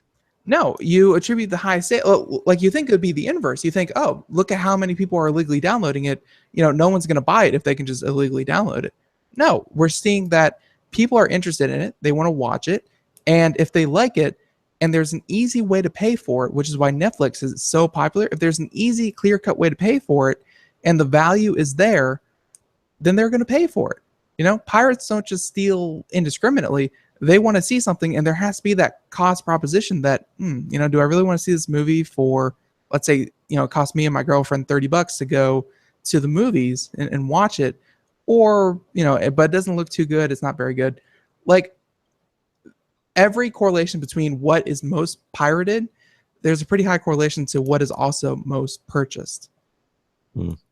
Like, I just don't think that piracy really takes away from companies' bottom lines, but it does create a lot of headaches for ISPs, for legal departments, for copyright infringement. I don't know. I don't want to say victimless crime. Like, definitely don't illegally download stuff, but at the same time, I don't know. I'm not too jazzed up saying down with pirates, death to the pirates. Well, we got to take a break, and then we'll come back to this. We have our social media winner of the week. We're going to be announcing that, and the last news tips will review for this week as well. You're listening to the Computer America Show. Ben and I will be right back.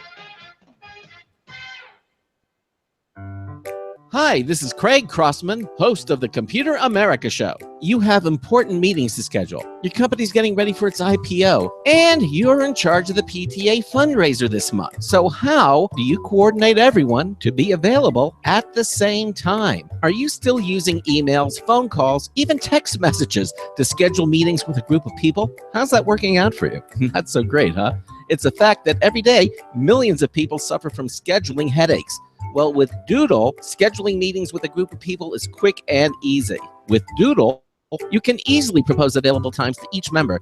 Each one checks off the times that they're available, and then you simply pick the time that works best for the group, all in an easy-to-read display that integrates with your existing calendar. Nothing could be more simple. Give Doodle a try for free, and like millions of Doodle users, you'll truly see how easy it is to find the perfect date and time for all your meetings. That's www.doodle.com.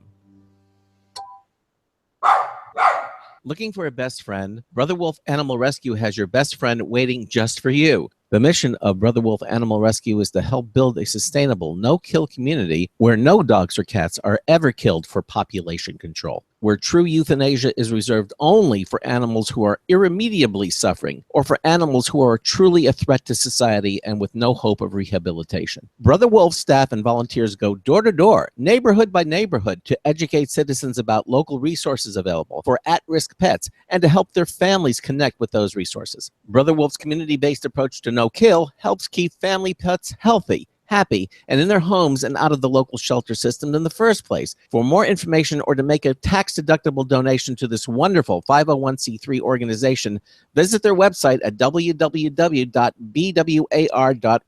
Help to realize Brother Wolf's vision when no animal is euthanized for lack of a home. Who's a good boy?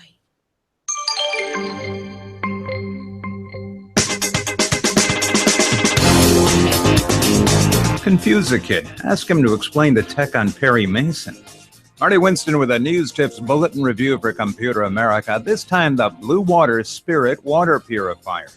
Drinking and cooking water as purified as you can get it is the mission of the Blue Water Spirit 300HF, a looping implementation of a reverse osmosis system with a higher flow rate, 0.7 gallons per minute, in a compact and tankless under-sink package. That flow rate comes from a recirculating pump system that also means it delivers a lot more of the water it draws as purified water, about 60% of it, more than double what's typical of reverse osmosis systems. Its filter is good for about 6 months or 1,200 gallons, and there's a visible water quality alarm. Bottom line, Blue Water Spirit delivers purified water with only what it ought to have. Marty Winston, News Tips Bulletin for Computer America. And welcome back to exactly that show that Marty Winston just said, Computer America. We are here doing computer and technology news. In the last hour, we brought to you by Summer Utilities, of course. And yeah, I think we're going to move away from this this Okay. ISPs that want to be the enforcers of the internet, but that is what it is. Just generally a pretty good court ruling. So just take note of that. But before we get to our next topic, and we do have quite a few more stories, we have a mouse to give away to someone that we adore. Yes, we do. This is for the Logitech M535 Bluetooth wireless mouse, and that winner is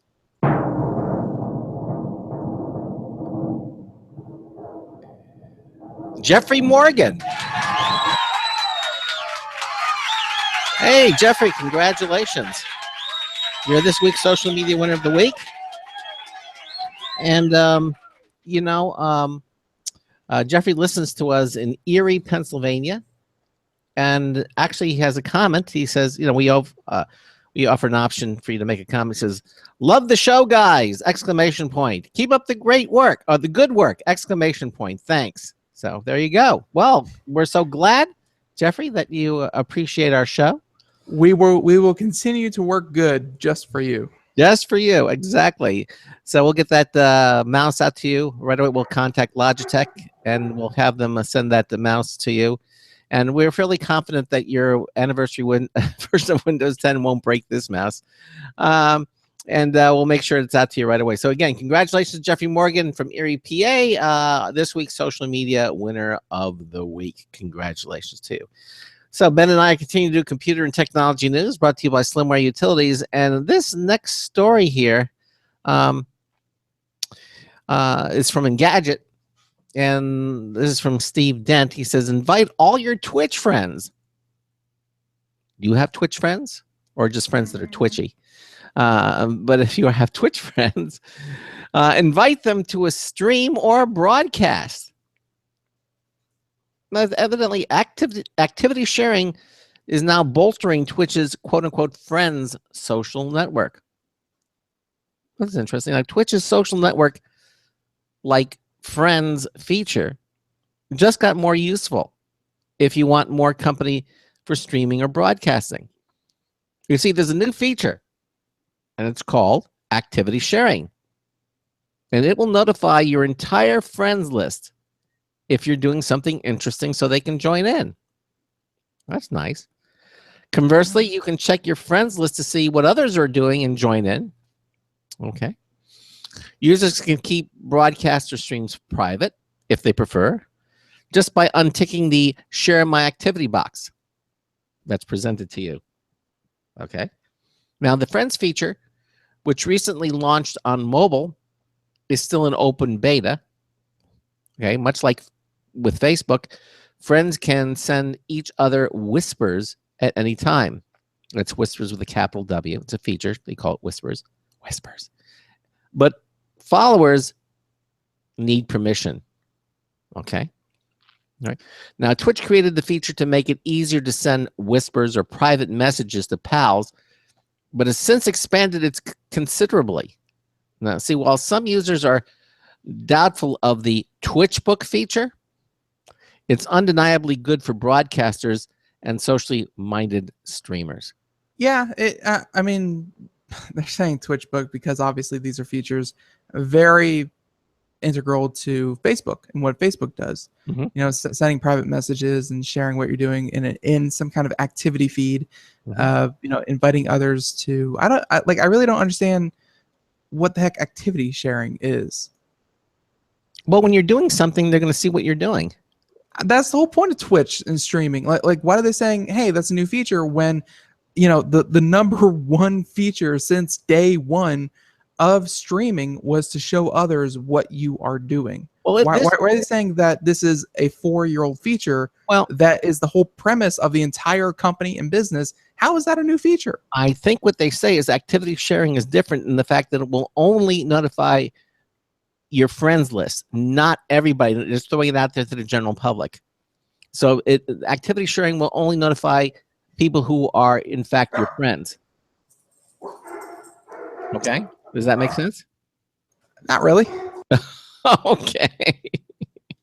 Well, as one who has not really used Twitch that much, that's how I'm reading into this. You have a friends list. You can share with what you're doing. Whereas with, I think the general overall with Twitch is that basically you throw it out to anybody and everybody. They have a chance. That's how I'm reading it. Yeah, and again, you're probably right. I just again, I'm a pretty avid user of Twitch. Like honestly, I'm watching more Twitch than Netflix or even television nowadays. Okay. Like, I use a lot of Twitch. I'm just having a hard time seeing how this is going to be helpful. Well, let me ask you this. I mean, let me ask you. You say you use it, so you know the answers to this. Let me ask you the question. Let me put it back to you. When you are doing something on Twitch, can anybody watch what it is that you're doing, or is it open to the general public, or do you keep it private? No, it's open to anyone. Like the whole point number one of Twitch. It's like saying, can people find me on Facebook if I make an account? It's like, yeah, that's point number one. Like, Okay. don't kid yourself. It's like, can people see what I'm doing while I'm on Twitch? Like, yeah, that is point number one of Twitch, is to live stream your business. Okay, so then if that's the case, and then how do you notify all these people that you're doing this? Do you notify them in any way, or you just put it out there and then there has been a feature, again, since day one, called following. Mm-hmm. You click a little heart, you follow them, and anytime you go live, you'll be notified that they are now streaming. And over on the right, there's a section called people you follow, and you will be able to see right there anyone who is currently live and streaming, or even anyone who's currently offline and not streaming. Okay. Like it's listed for anyone that you follow. Like that's a very day one feature. Well, it sounds to me it's very like Facebook-like, where you see but you don't see, like, you could send messages before, and they were always private, and there were things like direct messaging, like on Twitter, if you just sent, you don't want it showing up anywhere. But it sounds to me like this is a more focused, a more selective method, rather than just throwing it out there to anybody, telling you what you do. Hey, just people you might even know. So it's like you're talking to some kind of weird curated friends list you have, instead of an audience at large. Yeah, evidently, if you just, I don't know, but if evidently it can be done, and then they wanted to, there might be people that might have a reason that they. How dare you use the tools that are made for interacting with your audience instead of this weird curated friends list? Well, that might be the case if they took the other one away, but they're just adding this. They're giving you an additional ability just to notify your friends. It's redundant. It's not added benefit, it's redundancy. Yeah, but it's more focused. It's not to everybody, it's only to your friends. I mean, of all the Twitch streams I've seen and stuff like that, like, everyone uses social media, in conjunction with Twitch. I get that they're trying to add extra functionality. I guess that's one of the things that I'm kind of hung up about, is the fact that everyone on Twitch has a Twitter account. Mm-hmm. Everyone on Twitch has a Facebook account. Everyone on Twitch has but they don't want you going to Twitter, and they don't want you. They don't want you to. But if you're going to make yourself popular on Twitch, like if you're going to make yourself popular in any kind of social setting, you can't just seclude yourself into one social media. You have to you have to be on Facebook. It's like Computer America. It's like, well, we could add functionality where you sign up to an email list and we send you an email with everything, or we could use Facebook and have access to all the Facebook users, go on Twitter, and have our good friend Fort, post tweets about who's going to be on and stuff like that. Like, you don't want to seclude yourself. Like, I'm not seeing, where was the outcry saying we need this, more than just Twitch saying, hey, here's something we can do, and it's redundant. Well, we don't know whether there was an outcry or not. The point is that there wasn't. Let me answer that one for you real quick. Okay. There was not. All right. Well, then they're inviting this more focused, more selective way of inviting just your friends, and that's what it seems to be, rather than just anybody and everybody. I don't know. Twitch is trying to monetize better, and they recently added something called bits. I don't know if you remember, we did a story on that about Twitch and using bits to tip people. Essentially, you take your oh yes. Like the traditional way of tipping, or donating money to streamers was that they set up a PayPal account, you donate directly to it, and there was some kind of integration that allowed you to have it pop up on stream or what have you. You could either donate directly and of course pay the associated PayPal fees, on each donation, or you could subscribe to them, pay them $5, and then through some kind of sharing program, $5, $250 goes to Twitch, $250 goes to the streamer, and you get a bunch of benefits. And then recently they introduced bits, where essentially you pay Twitch, let's say $20. $20 gets you 5,000 bits. They have your $20 now. There's no getting that back. But then you can go to any person's stream. You can go to any person on Twitch's stream, tip them a certain amount of bits. Tip them 200 bits, tip them 1 bit, tip them 500 bits, tip them 1,000,000 bits, whatever it may be. Tip them that, and then Twitch will turn around and pay the streamer for the amount of bits that they get. Twitch is introducing these features because why would you want bits when you could just donate directly to the streamer through PayPal? Like, there wasn't really a need for something like bits. There's not really a need for a feature like sharing with friends or activity sharing, but I think they're trying to better monetize, and this is just one of the ways. They're trying to more integrate their audience, and try to really get there have been a lot of workarounds for Twitch, and I guess they're trying to do it a lot more in-house so that they get a lot bigger cut of the pie. All right. Well, maybe that's the answer to the question. But that's greedy, is what I'm saying. That's how I see it. I just greedy. Okay. All right. I don't know. It's not greedy. It's capitalism. They're trying to better monetize their user base. I can't blame them for that. Mm-hmm. Okay. I don't know how many times we're gonna read Blue Apron, but we do the same thing here. Actually, fun fact about Blue Apron, I just got my first email saying that my Blue Apron is on its way. And actually, I don't know if you guys have been hearing the dog in the background. I apologize for that. But the last time Zach barked, I believe that was actually my Blue Apron getting delivered. Oh, so looking forward to that. Yeah, exactly. Every Friday, supposedly, I'm supposed to be getting a Blue Apron. So, well, good. I don't know when they're supposed to be on the show, or if they've acknowledged that we've invited them on the show. We actually have invited them, and we're basically waiting to hear back from them. I'm all right. Send an invitation. By the way, we'll just FYI, our next Blue Apron will be this coming Monday, the 22nd. Right. We'll have another ad for them. Okay. Right. So yeah, just pay attention to what Blue Apron is, but we'll be talking a little bit. We'll be talking hopefully to them, and we'll be talking about them because hey, yes, they're Computer America advertisers. We really hope that you go and help support us, but of course, I kind of want to try the product out myself before I'll be the guinea pig that you folks deserve, and I'll see what the whole thing is about, and I'll let you guys know on Monday. And since you brought it up, when you go to blueapron.com, go blueapron.com/compute to get the special deal. Compute or computer? No, compute. Computer. Yeah, I'm sorry. You're right. Computer. Yeah, compute sounds weird as heck. Computer, it should have been computer. And it is computer. Yes, it's computer. Blueapron.com/computer. Mm-hmm. There you go. So yeah, blueapron.com/computer. So yeah, go check that out. But tune in Monday. We'll have a little featurette. Assuming actually, who's on the show Monday? Nate Evans.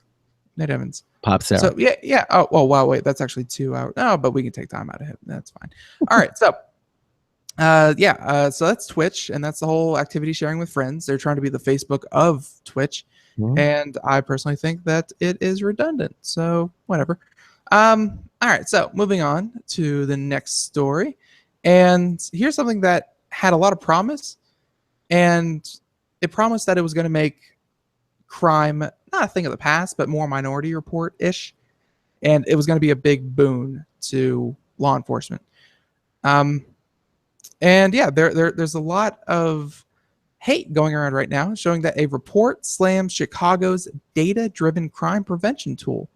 So it has a hot list of high-risk suspects that isn't lowering homicide numbers. So Yeah, and this is a very important one because this is obviously a tool that law enforcement is going to be using for years to come. Like this isn't going away, even though one report says so. This is going to be the social norm, like going forward. So, Chicago's police, and by the way, this is from Engadget, Mr. David Lum. And so, Chicago's police department have tried out many strategies to battle the city's high gun-related crime rate. So the most promising of these is a strategic subject list, which dumps incident data into an algorithm to produce names of people, who are most likely to perpetrate or be a victim of shootings. That's a list you do not want to be on. So it was introduced in 2013 and lauded back in May for its accuracy, but a new report by the RAND Corporation shows that the SSL's potential victims aren't more likely to get shot than a control group of citizens. I wouldn't want to be on either one of these lists.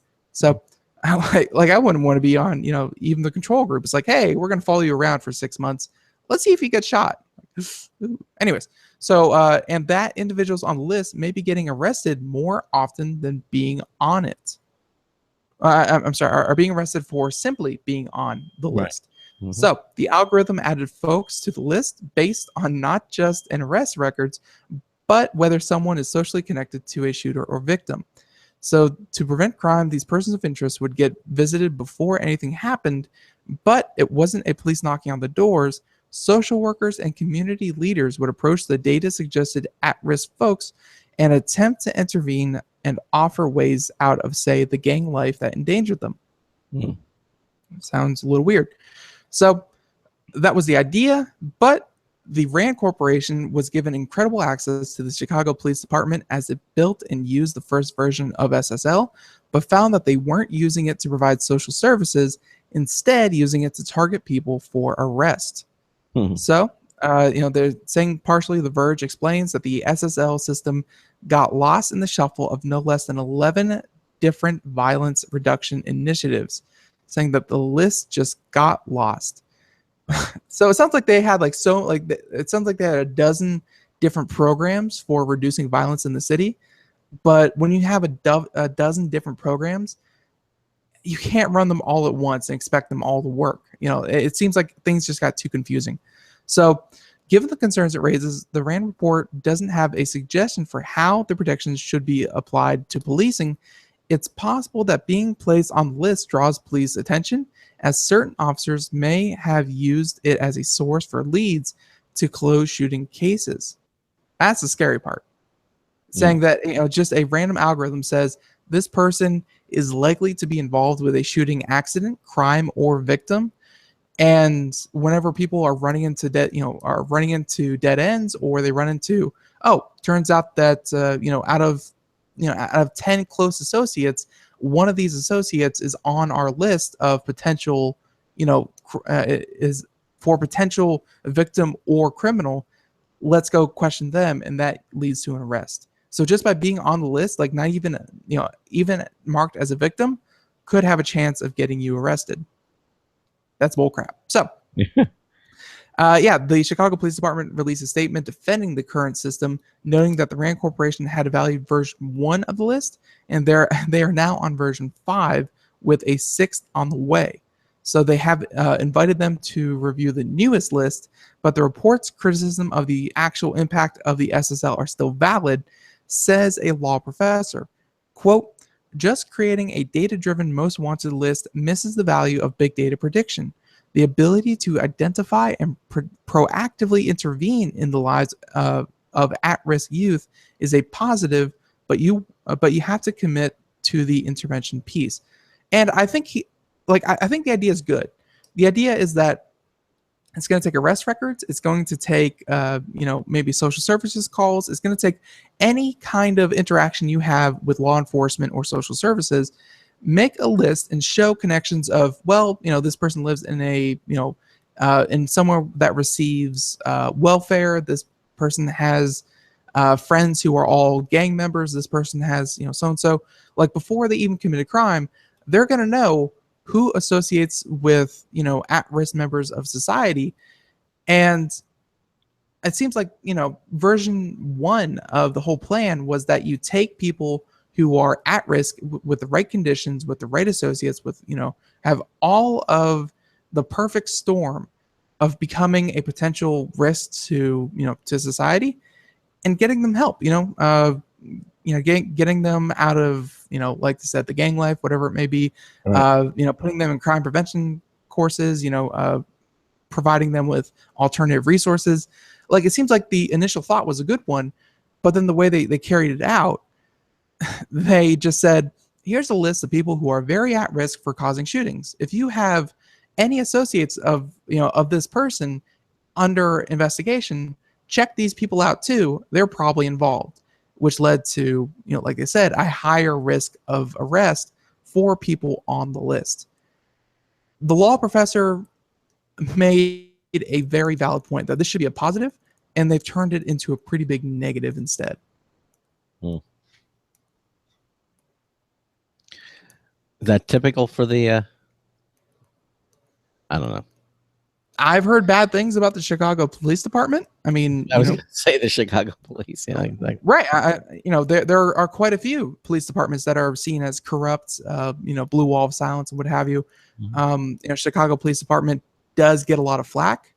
Never experienced it myself, but, you hear things. Yeah. And I don't like the fact that they have a dozen different ways to reduce crime, and the fact that crime is not being reduced, by any of them, shows that there's a real big lack of communication.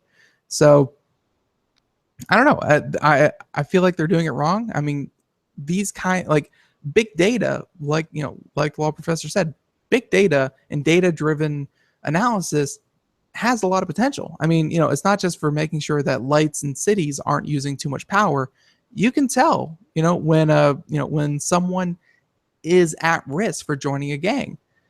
You can do good things with this, but instead they, I guess the list just became a list of suspects instead of a list of people who could use extra help. No, exactly.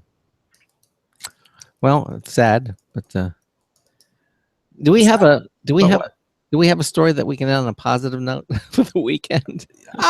Yeah, we have one that promises to be, I think I have one here. Hopefully it's this one about smartphone batteries. Yeah, that's the one. Yeah, exactly. Well, if I always say that the technology that you hold in your hand with smartphones and other devices are limited only by one factor, and that's your battery life.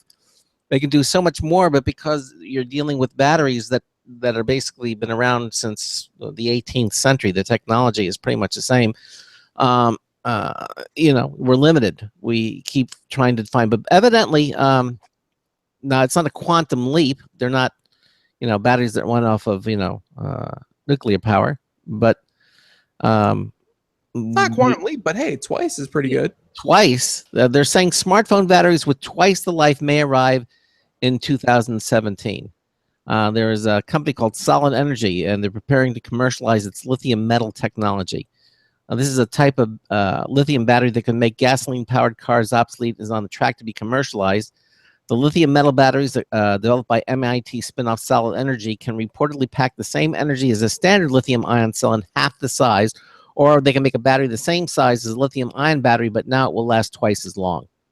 Okay?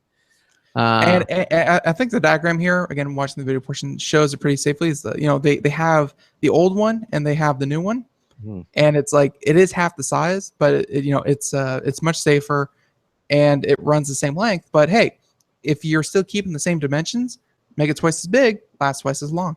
Yeah. So that sounds encouraging. I mean, right now my iPhone 5S runs maybe 10 hours of casual use. Going throughout the day, I have to charge it every night. If it could last 2 days between chargings, I take that. Yeah. Sure.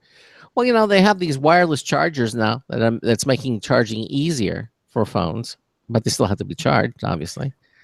They have these things called power banks where you can charge phones on the go. Imagine if power banks use this technology. Your phone lasts twice as long, and your power bank lasts twice as long. Anyway.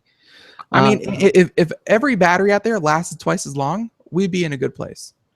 But let's face it, even the article says that, we've heard this before, they were trying to, there's always the promise of these really great batteries, and then we never hear about them again. it's a monthly occurrence that we hear a new, production scheme or a new material or new this or that improves battery life. It's a monthly thing, but they rarely make it out of a lab. Yeah, they do. So it's just But hey, you said on a positive note, we're hopeful. We're hopeful. Yeah. We are hopeful that they will eventually that we will see this come through. 90 seconds. That about wraps up the show. Again, I want to thank Matt Smith from Digital Trends Magazine for being with us here in the first hour. And again, congratulations to Jeffrey Morgan, our winner for this week for the M535 Bluetooth wireless mouse from Logitech. Congratulations. And again, thank you to Matt Smith for joining us. Yes, exactly. Coming up on Monday, Nathan Evans, managing editor of Pop Zara magazine, is going to be joining us here. He was going to be here on Friday, but we had to do a switch. 60 seconds. He's going to be with us here Monday, and that should be really good. He's going to be here with us for both hours. Nate's always a fun guest here on the show. Hey, yeah. Hey, listen, everybody, have a great weekend. Any good movies coming up? I don't know. Isn't it a little late in the show to be asking that? Yeah, that's true. Anyway, have a great weekend, and Ben and I will see you here, same time, same place, on Monday at 3 p.m. Eastern Time. So until Monday afternoon, this is Craig Crossman, hoping that your hard disk never becomes floppy. You have a great weekend. What he said. Have a good one, everyone. Yeah, all right. Oh, my goodness. The weekend is upon us. 10 Craig and Ben seconds. signing off.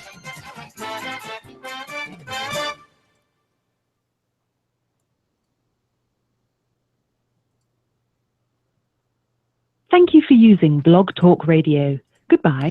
Okay, again, everybody, thanks so much for being here with us on our live video stream. And Ben and I will see you here on Monday. Have a great weekend. Bye-bye, everybody. Bye, everyone.